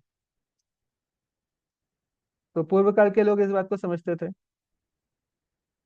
इसलिए भगवान भी, क्योंकि भृगु मुनि बड़े ब्राह्मण थे, ऋषि थे, और भगवान की ही विभूति है, तो भगवान भी उसको स्वीकार कर लिए कि ठीक है, तुम्हारा वचन झूठा नहीं होगा, मैं नीचे हो जाता हूँ, मैं सबको स्वीकार कर लेता हूँ। ठीक है ना? आपका क्वेश्चन आंसर हुआ आई होप, काफी कुछ हद तक। यस प्रभु जी, समझ में। महाभाग और प्रभु जी, आप कुछ कहना चाहेंगे? हरे कृष्ण प्रभु जी। यस प्रभु जी। प्रभु जी, मैं मेरा पॉइंट ये है कि जैसे दैत्यों को शरण देने से पहले एक बार उनको अपने सीनियर से या भगवान से डिस्कस कर लेना चाहिए था, या कम्युनिकेट कर देना चाहिए था मैसेज, तो ये नौबत नहीं आती। मतलब कम्युनिकेशन स्ट्रांग होना चाहिए। हम्म। करेक्ट। भगवान तक तो मुझे लगता है उनकी शायद पहुंच नहीं रही होगी, मे भी हो सकता है कि भगवान से पूछा होता तो भगवान मना ही करते। जी प्रभु जी।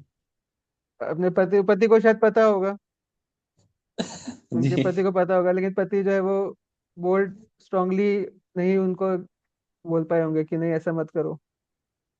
जी जी जी।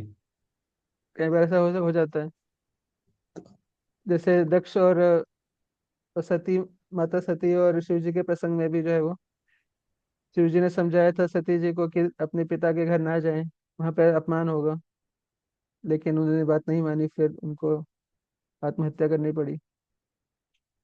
तो हो सकता है यहाँ पर भी समझाया हो, उसका वर्णन तो नहीं किया, वो इस कॉन्टेक्स्ट में इतना वो फिट नहीं हो पा रहा था वो डाइवर्जन कथा में। हो सकता है उस पर चर्चा नहीं हुई, बट प्रैक्टिकल लेवल पे देखा जाए तो भृगु मुनि को पता तो होगा ही कि मेरी पत्नी जो है वो असुरों को शरण दे रही है, उन्हें कुछ तो बोला ही होगा ऐसा मत करो, या फिर ये है कि बोला होगा कि कोई बात नहीं, शरण दे दो। मे भी हो सकता है कि इसीलिए कह रहे हो कि मेरी पत्नी वध के योग्य नहीं थी, बट ऐसा कुछ तो उन्होंने भगवान से तो बात नहीं किया। Whatever be the reason, but हाँ ये पॉइंट रिलेवेंट है कि हमें जो है वो असुरों को शरण देने से पहले हमें कंसल्ट जरूर करना चाहिए। तो हम लोग कई बार सोचते हैं कि नहीं नहीं, असुर जो है वो सुधर जाएंगे, और हम इतने महान हैं, हम अपनी दया दिखा के असुरों को बदल देंगे, ऐसा लग सकता है। जबकि एक भक्त का विचार तो यही होता है कि हम असुर के प्रति दया दिखाएं, जैसे प्रभुपाद जी ने भी चोर की घड़ी, चोर था वो घड़ी चुराने आया था, उसको भी शरण दिया। भगवान बुद्ध ने जो है वो अंगुलीमाल डाकू को शरण दिया। ऐसे कई कथाएं हम सुनते हैं, तो हमें भी प्रेरणा मिल जाती है। हमें लगता है कि हम उस लेवल पे हैं तो हम भी असुरों को शरण देते हैं, लेकिन असुरों को शरण देना बहुत बहुत मुश्किल कार्य है, बहुत उसका रिएक्शन झेलना पड़ता है, जैसे भृगु पत्नी ने झेला। इतना इजी नहीं है, तो ऑलवेज इन्वॉल्व सीनियर्स, सीनियर्स को हमेशा इन्वॉल्व करें। प्रचार के दौरान हो सकता है कुछ असुरी प्रवृत्ति के लोग आपसे बहुत ज्यादा इम्प्रेस हो जाएं, और इस्कॉन का आजकल बहुत बड़ा नाम है संगठन का, ISKCON is such a big organisation, तो हर कोई इससे जुड़ना चाहता है और अपना कुछ ना कुछ लाभ, कुछ ना कुछ एक सोशल सर्कल बढ़ाना चाहता है। तो हो सकता है ऐसी टेम्पटेशन आए, लेकिन उस टेम्पटेशन को हम रेजिस्ट करें और सीनियर्स या एक्सपर्ट्स का एडवाइस जरूर लें असुरों को शरण देने से पहले, अन्यथा हम जो है वो उसका दुष्परिणाम हो सकता है। तो बहुत अच्छा पॉइंट बताया आपने महाबाबू, थैंक यू। यस, और कोई कुछ कहना चाहेंगे? अभय प्रदा करुणा माता जी, आप कुछ कहना चाहेंगे? हरे कृष्णा प्रभु जी, सादर प्रणाम प्रभु जी। एक प्रश्न था कि जैसे अभी आपने बताया कि भगवान अपने भक्तों की बात को कभी नहीं जाने देते हैं, उनकी बात रखते हैं। तो प्रभु जी, ये भृगु मुनि जी की जो भगवान ने बात रखी, तो भृगु मुनि जी का ये क्वालिटी था, मतलब भक्तों की क्वालिटी में आ रहा था, झूठ बोलना प्लस श्राप देना। तो भक्त तो व्यक्ति तभी कहलाएगा जब उसके अंदर वो क्वालिटीज होंगी। तो वो क्वालिटीज प्रभु जी, जैसे मुझे मतलब अपनी बुद्धि से दिखाई नहीं दे रही हैं, तो उसको कैसे समझ सकते हैं प्रभु जी? देखिए इस प्रसंग में हो सकता है दिखाई ना दे रही हो, लेकिन भृगु मुनि, जब भगवान ने बोला है कि भृगु मुनि मेरी विभूति हैं, तो डेफिनेटली वो उन्होंने, वो ब्राह्मण है, उनके श्राप को भगवान ने स्वीकार किया, और भगवान ने उनकी छाती, उनकी लात भी खाई छाती पे। यस। तो definitely he was not an ordinary personality. उनके दम तप शौचम शांति राजव में बचा ज्ञान विज्ञान मस्तिष्क किम ब्रह्म कर्म स्वभाव ये सब गुण रहे होंगे, तभी भगवान ने उनको अपनी विभूति माना है। सप्तऋषियों में भृगु का नाम है। तो पावरफुल ऋषि हैं भृगु मुनि, और वैष्णव भी हैं। उन्होंने खुद भी परीक्षा किया था, लेकिन क्रोध का स्वभाव ऐसा, मोह ध्यायतो विषयान् पुंसः संगस्तेषु उपजायते संगात् संजायते कामः कामात् क्रोध अभिजायते क्रोधात् भवति सम्मोहः सम्मोहात् स्मृति विभ्रमः स्मृति भ्रंशात् बुद्धिनाशो बुद्धिनाशात् प्रणश्यति। तो बुद्धिनाश उनका हो गया क्रोध के कारण, और पत्नी के प्रति मोह के कारण उनका क्रोध हो गया, क्रोध आ गया और भगवान को श्राप दे दिया।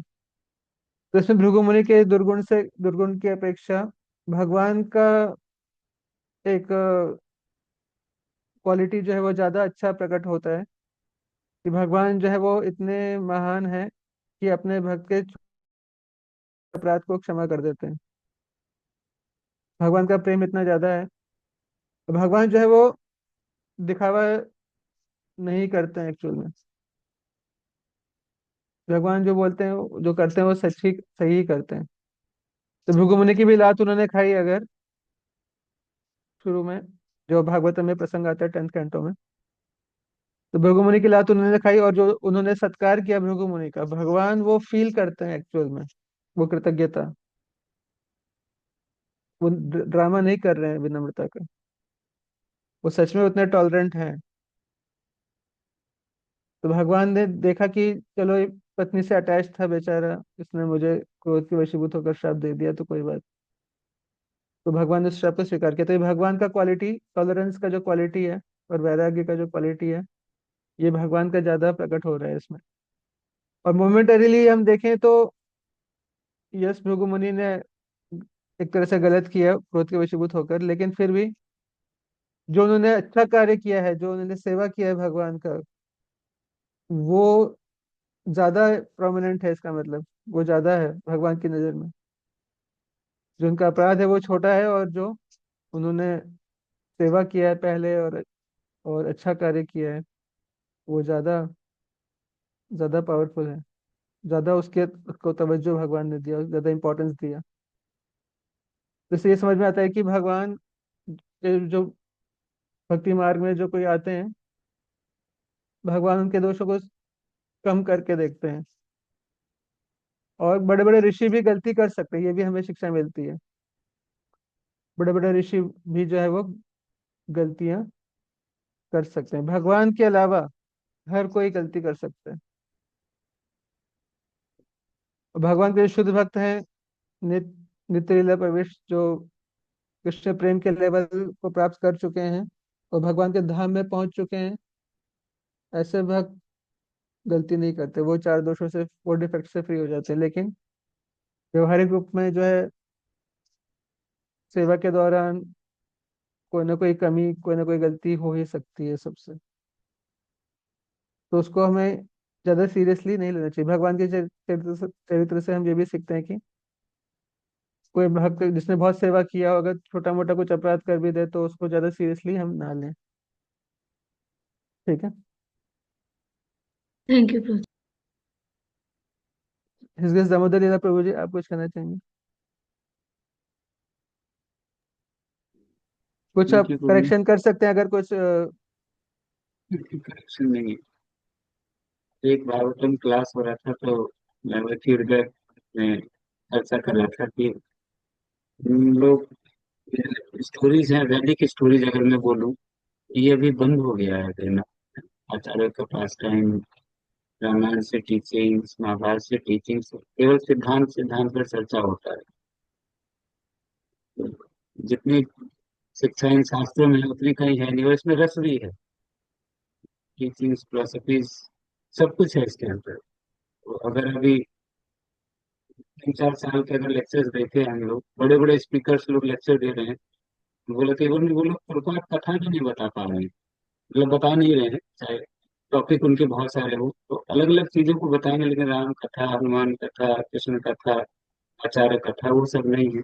जो रस इसमें है वो कहीं नहीं मिलेगा। इसमें सिद्धांत भी है, शिक्षा भी है, समर्पण भी है, स्वभाव भी है। थैंक यू आपके लिए। जैसे आपने पूछा था कि और भगवान ने कहाँ श्राप एक्सेप्ट किया। जब नारद मुनि जी को वानर का मुख लग गया था, वानर का मुख लगा दिया था भगवान विष्णु ने, तो उस समय में नारद मुनि ने श्राप दिया था कि आपको ये वानर लोग ही हेल्प करेंगे बाद में, जब पत्नी विरह होगा तो। भगवान एक्सेप्ट करते हैं। कई लोगों का प्रश्न था कि रघु मुनि ने श्राप दे दिया, भगवान ने एक्सेप्ट क्यों कर लिया। मुझे ऐसा लगता है कि जो श्राप है वो भी भगवान की शक्ति से ही उन लोगों को दिया जाए। तो भगवान नहीं चाहते कि मैंने कोई आशीर्वाद दिया है तो वो बेकार हो जाए, वरना ब्राह्मणों के ऊपर कलंक लग जाए कि आपने तपस्या किया, ये मंत्र ग्रहण किया और ये निसफल हो गए थे। भगवान नहीं चाहते कि मैंने जो पावर दी है वो निसफल हो जाए। सीनियर्स क्या है कि किसी को अथॉरिटी बनाते हैं, पोस्ट पोजिशन देते हैं तो उसको कुछ पावर भी देते हैं, तो उस पावर का यूज अगर वो कर रहे हैं तो कोई गलत नहीं है। और अभी के हनुमान जी को जब शायद मेघनाथ ने ब्रह्मास्त्र मारा था या वो शक्ति छोड़ी थी, बंदी बना लिया था मेघनाथ ने हनुमान को। हनुमान जी चाहते तो ब्रह्मास्त्र को काट भी सकते थे, निरस्त कर सकते थे हनुमान जी, लेकिन उन्होंने ब्रह्मा जी का मान रखने के लिए और भगवान का मान रखने के लिए कि भगवान की कृपा से ब्रह्मा जी को शक्ति मिली है कि वो मुझे बांध सकते हैं, तो उसको एक्सेप्ट किया। सीनियर्स के पास पावर है, उस पावर को वो किसी पर भी यूज कर सकते हैं, मुझे ऐसा लगता है। उसको हमें एक्सेप्ट कर लेना चाहिए कि वो जो इंस्ट्रक्शंस आ रही हैं या पनिशमेंट है या ब्लेसिंग्स है, वो उनके सीनियर्स के बिहाफ पर लो हो रही है, ऊपर से नीचे आ रही है। ठीक है, आपने बहुत सारी चीजें बताई, 8 पॉइंट्स अपने नोट करके भेजे हैं, सबको अप्लाई करेंगे लाइफ में। और दंड कोई अगर हमें दे रहे हैं, हम कितने सीनियर हो जाएं और अपने सीनियर से तो नीचे रहेंगे, तो दंड जो है सुधारने के लिए है। तो हम अपने आप को सुधारें, दंड को, श्राप को ये स्वीकार करें। जय विजय को भी श्राप मिला था, तो चाहते तो चार कुमार से झगड़ा भी कर सकते थे वापस, लेकिन उस श्राप को उन्होंने दूसरे तरीके से स्वीकार कर लिया और 3 जन्मों तक भगवान के चिंतन में लगे रहे। इस तरह का आशीर्वाद मांगा उन्होंने श्राप को, तो श्राप भी मिल रहा है तो उसको हमें ब्लेसिंग्स मान लेना चाहिए। कोई जो यश नारद मुनि वाला जो आपने भी बताया था कि श्राप दिया दक्ष प्रजापति ने, उत्पाद्य तात्पर्य में लिख रहे हैं 36 खंड 5वें अध्याय में शायद, और चौथे स्कंद में और छठे स्कंद के 5वें अध्याय के बीच में भी प्रभुपाद जी लिख रहे हैं जगह कि जैसे नारद मुनि जी को श्राप मिला है इधर उधर भटकने के लिए, एक जगह स्थिर नहीं रहेंगे, वैसे मुझे भी मेरे शिष्यों के माता पिता ने श्राप दिया है। तात्पर्य में लिख रहे हैं प्रभुपाद जी, मुझे मेरे शिष्यों के माता पिता ने श्राप दिया है कि तुम एक जगह नहीं रह सकते, इधर उधर घूमते रहोगे। तो मैं चाहता हूँ कि ये वाला श्राप मेरे शिष्य ग्रहण कर ले, वो भी एक जगह ना रहे, वो भी भटकते रहे। उस श्राप को पॉजिटिव मान लेना चाहिए हमें। भगवान चाहे तो श्राप को काट सकते हैं, लेकिन भगवान ये नहीं चाहते कि उन्हीं की बदनामी हो, उन्हीं के प्रभु मुझे बोले कि तो आपने श्राप दिया था, आपने मुझे अथॉरिटी बनाया, हम मुझसे पावर छीन रहे हैं वापस। ये भी हम सोच सकते हैं। और सार्वभौम का एक बार इस पे लेक्चर भी था कि ये वनवास, ये सीता माता को वनवास क्यों हुआ, उसको बता रहे थे शायद कि दशरथ महाराज 1 साल पहले उन्होंने शरीर छोड़ दिया था, दशरथ महाराज ने अपनी आयु से। तो 1 साल का जो गैप था, भगवान श्री राम ने बिना माता सीता के राज्य किया था, और वो श्राप था, पहले से प्लानिंग था। लेकिन सबसे अच्छा है कि मुझे जो अच्छा लगा आज का, कि हम शास्त्रों से शिक्षाएं लें तो वो बहुत अच्छा है। शास्त्रों की कथाएं पढ़े, मन को लगाएं शास्त्रों में, अच्छा रहेगा। उसके की जरूरत की कुछ उल्टी सीधी चीजें पढ़े, थैंक यू दोस्त। थैंक यू देवदत्त प्रभु, बहुत बहुत धन्यवाद आपका। तो एक जो प्रसंग जिस कॉन्टेक्स्ट में ये चर्चा चल रही है कि सीता जी को वनवास हुआ, उसका कारण क्या था, तो भगवान को वियोग क्यों हुआ सीता जी का, उसके ऊपर ये चर्चा थी, ये कथा आई। इसमें एक चीज और हमें समझना होगा कि कई बार ये, स्पेशली आधुनिक संसार में काफी ये रहता है कि सीता जी को वनवास क्यों दिया, बहुत ही ये पेट्रियार्कियल सोसाइटी थी, और सीता जी का क्या दोष था, उनको निर्दोष होते हुए भी क्यों भगवान ने दंड दिया, एक धोबी की बात क्यों मान लिया, ये तो बहुत गलत है।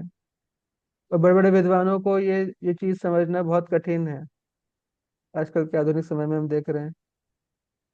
और कई बार तो कुछ इस चीज को एक्सप्लेन नहीं कर पाते कई लोग, और मॉडर्निज्म के फेमिनिज्म के प्रभाव में आ जाते हैं और ये एक्सेप्ट भी नहीं कर पाते हैं, तो ये कहने लगते हैं कि उत्तरकांड है ही नहीं, उत्तरकांड जो है ये बाद में ब्राह्मणों द्वारा ऐड कर दिया गया, ओरिजिनल रामायण में ये उत्तरकांड है ही नहीं, जिसमें सीता परित्याग का प्रसंग है।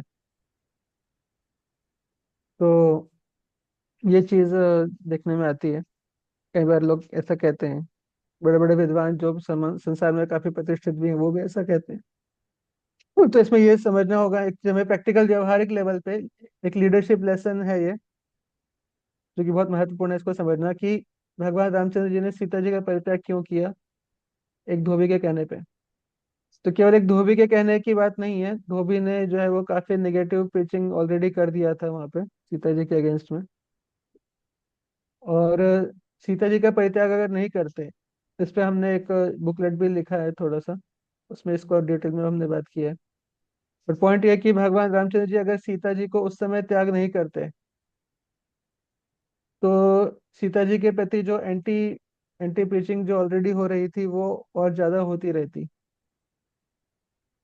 क्योंकि इससे समाज में ये मैसेज जाता है कि देखो राम जो है वो सीता सीता के सौंदर्य से अट्रैक्टेड हैं, और धर्म का इनको कोई ज्ञान नहीं है, सीता जो है वो उनका इलिसिट अफेयर था, उसके बाद भी जो है उसको उन्होंने, इतनी चरित्रवान सीता नहीं थी उसके बाद भी उन्होंने जो है वो सीता को अपने घर में रखा हुआ है। तो इस तरह से जो है वो एक निगेटिव प्रीचिंग और ज्यादा बढ़ती।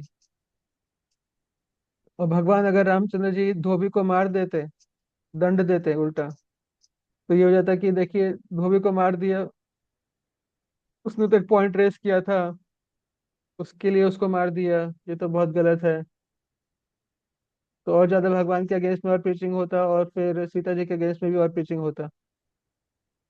तो उसके लिए भगवान ने जो है वो यही उचित समझा कि सीता जी का परित्याग कर दिया जाए टेम्परेली। सीता जी को कष्ट तो होगा ही उसमें,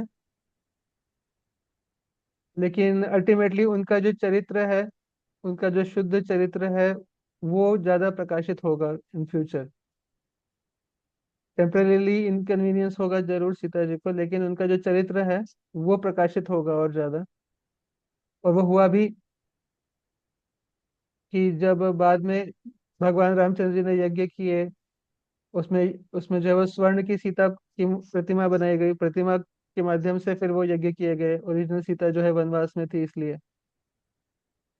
तो उससे जो है प्रजा में ये भाव आया कि रामचंद्र जी तो है जो है वो विरक्ति का जीवन बिता रहे हैं अपनी पत्नी के विरह में, और सीता जी भी जो है वो कष्ट का जीवन बिता रही हैं। तो रामचंद्र जी को मोह नहीं है, रामचंद्र जी आइडियल राजा हैं, उनको जो है वो अपने भोग से मोह नहीं है, और इसी तरह से सीता जी को भी ऐशो आराम के प्रति मोह नहीं है, वो दोनों तपस्या का जीवन बिता रहे हैं रियल में। और तब जो है वो फिर प्रेशर बनाया गया सब प्रजा के द्वारा रामचंद्र जी के ऊपर, कि आप सीता जी को वापस बुलाइए।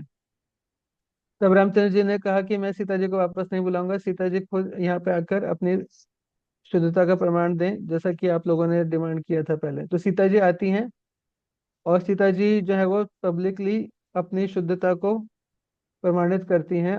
और नॉट, उनको प्रूफ नहीं करना है, प्रूफ करने की जरूरत नहीं है, लेकिन एक लीडर होने के नाते एक क्लीन क्लीन इमेज को एस्टेब्लिश करना, सत्य को बाहर लाना, ये जरूरी था। इसलिए सीता जी अपने चरित्र को प्रमाणित करती हैं, और फिर वो पृथ्वी के अंदर प्रवेश कर जाती हैं। तो सीता जी का चरित्र जो है वो और अधिक शुद्धता के साथ प्रकाशित हुआ। शुरू में इनकन्वीनियंस उनको झेलना पड़ा, रामचंद्र जी को भी, सीता जी को भी, और लक्ष्मण जी को भी, सारी प्रजा को, लेकिन लॉन्ग टर्म में उनका जो चरित्र है वो प्रकाशित हुआ। तो आज भी जो है वो कोई लोग ये कह सकते हैं कि रामचंद्र जी ने गलत किया, सीता जी का त्याग करके, लेकिन सीता जी के चरित्र के ऊपर कोई उंगली नहीं उठा सकता आज भी कि वो गलत थी। तो लीडर का मतलब ये है कि लीडर आप बन रहे हैं तो आपको अपनी कन्वीनियंस को आपको नीचे करना ही पड़ेगा। हो सकता है आप सही हो, फिर भी आपको पनिशमेंट स्वीकार करनी पड़ेगी। इसके लिए मेंटली तैयार रहना पड़ेगा। अगर ये नहीं कर सकते तो लीडर बनने का कष्ट ना उठाएं। समझ आ रहा है बात? अगर आप लीडर बनना चाहते हैं तो आप सही होने पर भी डांट खाने के लिए तैयार रहें। अगर लीडर बनना चाहते हैं, सही होने पर भी आप जो है अपने ही क्लोज फैमिली मेंबर्स के प्रति आपको हो सकता है इनजस्टिस करना पड़े। ये हो सकता है कहीं ना कहीं उनको आप टाइम ना दे पाए, या कहीं ना कहीं उनको साथ इनजस्टिस हो, ऐसा हो सकता है। आई एम नॉट सेइंग कि ऐसा होना ही जरूरी है, बट ऐसा हो सकता है। तो उसके लिए मेंटली प्रिपेयर्ड रहना पड़ेगा, अदरवाइज लॉन्ग टर्म में हम आचरण से नहीं प्रस्तुत कर पाएंगे। लीडरशिप जो है ये इट्स नॉट अ, ये कोई ऐसा कोई गुलाब की पंखुड़ियां आपके मार्ग में बिछी रहेंगी, ऐसा नहीं है। ये कांटों से भरा भरा हुआ ताज है लीडरशिप। तो भगवान ने खुद अपने चरित्र से सिखाया है। चाहे भगवान हो, चाहे चैतन्य महाप्रभु हो, या कृष्ण हो, या हमारे पूर्ववर्ती आचार्य हो, सबने कष्ट उठाया है। तो ये कांटों से भरा हुआ लीडरशिप का जो ताज है, ये कांटों से भरा हुआ ताज है। और जो हमारे भी जो सीनियर्स हैं, लीडर्स हैं, उनको ज्यादा कष्ट झेलना पड़ता है। हो सकता है शारीरिक रूप से ऐसा लग सकता है कि इनकी केयर ज्यादा हो रही है, उनको उनकी सेवा ज्यादा हो रही है, उनको फैसिलिटी ज्यादा मिल रही है, लेकिन जो मेंटल लेवल पे जो प्रेशर झेलना पड़ता है वो बहुत ज्यादा होता है। तो भगवान को तो और ज्यादा झेलना पड़ा। भगवान ने वो आचरण से झेल के दिखाया। तो अगर हम लीडर बनना चाहते हैं तो निर्दोष होते हुए भी कष्ट झेलने के लिए तैयार रहें। अन्यथा फिर बहुत ज्यादा एक्सपेक्टेशन ना रखें अपने आप से। तो ये समाज के हर वर्ग के लिए आजकल जैसे मॉडर्न टाइम्स में हम देखते हैं, नेता लोग बनना चाहते हैं फैसिलिटी लेने के लिए, कि मैं नेता बन जाऊंगा, मैं आराम करूंगा, ऐशो आराम करूंगा, लोग सेवा करेंगे, लोग मेरी चापलूसी करेंगे। तो लीडर को क्रिटिसिज्म ज्यादा झेलना पड़ता है, और उनको भी और उनकी फैमिली को भी। तो अब लीडर के फैमिली मेंबर अगर हैं तो कष्ट झेलना पड़ेगा, लेकिन इसमें रिवॉर्ड भी है, भगवान की कृपा ज्यादा मिलती है। जो भगवान की सेवा के लिए कष्ट झेलता है तो उसको कृपा भी भगवान की ज्यादा मिलती है। अगर हम इनकन्वीनियंस झेलते हैं भगवान की सेवा के लिए, तो सीता जी ने कष्ट झेला। सीता जी ने कभी भी रामचंद्र जी को दोष नहीं दिया कि आपने मेरा त्याग क्यों किया, आपने गलत किया। सीता जी ने कभी रामचंद्र जी की निंदा नहीं की है। बट उनका चरित्र और ज्यादा प्रकाशित हो, तो सीता जी जो है वो, सीता जी भी एक्सेप्ट किया उन्होंने भी एक्सेप्ट किया इस बात को कि मेरा ही दुर्भाग्य कुछ है जिसकी वजह से ऐसा हुआ। लेकिन रामचंद्र जी ने जो किया वो सही किया, उनका भी सही। तो भक्तों को एटलीस्ट, जो भक्त जो भी कह रहे हैं उसको हम जिम्मेदारी नहीं ले सकते, लेकिन भक्तों को एटलीस्ट समझना चाहिए कि भगवान जो भी करते हैं वो बिल्कुल सही करते हैं, परफेक्टली करते हैं। तो मॉडर्न डेज जो फिलोसॉफीज हैं, फेमिनिज्म या और कोई सा इसमें लिबरलिज्म, प्रोग्रेसिविज्म, मॉडर्निज्म, उसके बेसिस पे हम भगवान के एक्शंस को जज नहीं कर सकते। बट हाँ, उसके सार को हमें समझना पड़ेगा। अब गलत, कई बार ये भी हो सकता है कि भगवान की लीला से कोई हम गलत मैसेज डिराइव कर लें। कोई हो सकता है ये मैसेज डिराइव कर, अच्छा रामायण में ऐसा लिखा है कि सीता जी का त्याग दिया, तो पता चला कि लोग जो है वो, ऐसा हुआ भी है भारतवर्ष में, कि लोग जो है वो अपनी पत्नियों की अग्नि परीक्षा लेने लगे, अपने कैरेक्टर कि आप अपने चरित्र प्रूव करो अग्नि परीक्षा देकर। समझ आ रहा है? तो उसके वजह से भी और ज्यादा अधर्म का वृद्धि हुई। तो शास्त्रों से सही मैसेज डिराइव करना, ये हमें आचार्यों से और भक्तों से, सीनियर भक्तों से हमें सीखना चाहिए। तो वहां पे गुरु और साधु की आवश्यकता है। ठीक है, तो यहीं पे हम विराम देना चाहेंगे। और और किसी का कोई प्रश्न है तो पूछ सकते हैं, या कोई कमेंट करना चाहें। Thank you so much, Shruti. I think it was a wonderful class. After a long time, जैसे दामोदर प्रभु जी बता रहे थे, स्क्रिप्चर्स हमने सुना, स्क्रिप्चर्स से पढ़ा, तो काफी अच्छा लगा। काफी सारे इम्पोर्टेंट लेसन्स निकल के आए। भक्तों ने भी काफी अच्छे अच्छे इनपुट शेयर किए। किसी का कोई प्रश्न है? तो समय हो चुका है। प्रभु जी। We'll take one question.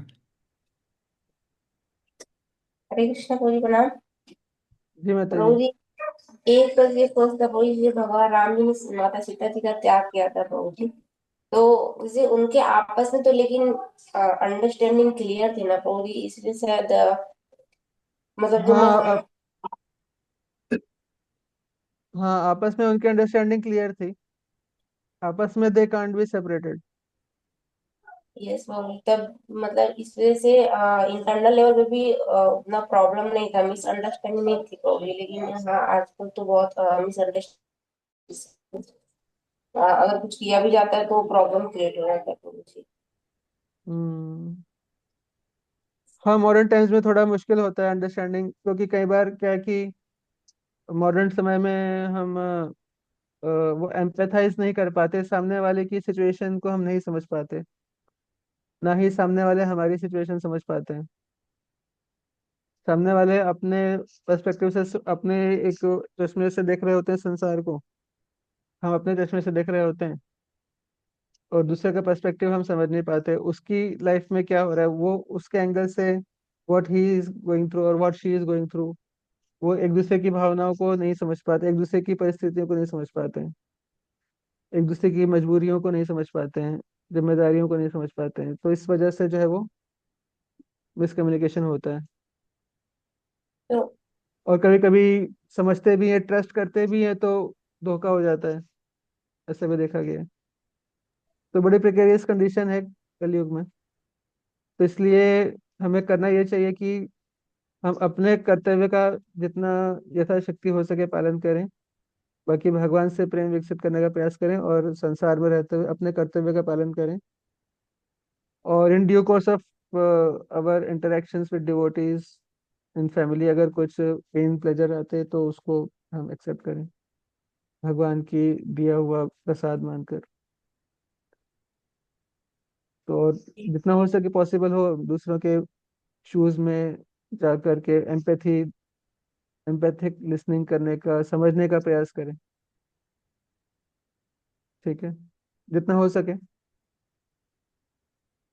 जी प्रभु ठीक है ना।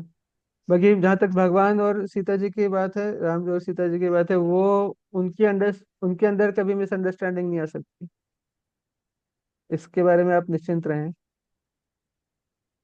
और उसके बारे में और भी पुराणों में और भी कथाएं आती हैं, उसमें बताया गया है कि भगवान जो है कुछ लेसन देना चाहते थे इस लीला के माध्यम से, तो भगवान ने सीता जी को पहले ही इंडिकेट कर दिया था कि ऐसे ऐसे हम लीला करने वाले हैं, तो सीता जी ने भी एक्सेप्ट किया। तो वो लोग नित्य नित्य संगी हैं, और उनका कभी मिसअंडरस्टैंडिंग नहीं होता। बट लौकिक दृष्टि से जो हमारी जो एक जो फिल्म है, ये मूवी है, जो लीला है, इसको हमारे वैदिक टर्मिनोलॉजी में लीला कहते हैं, तो ये लीला में अलग अलग रोल प्ले करने पड़ते हैं कई बार, तो आपस में तो मिसअंडरस्टैंडिंग का कोई चांस ही नहीं है। बट हमारे लिए लेसन है इसमें, भगवान तो कभी दुखी हो ही नहीं सकते, भगवान हमेशा आनंद में रहते हैं, वो उनका स्वरूप है।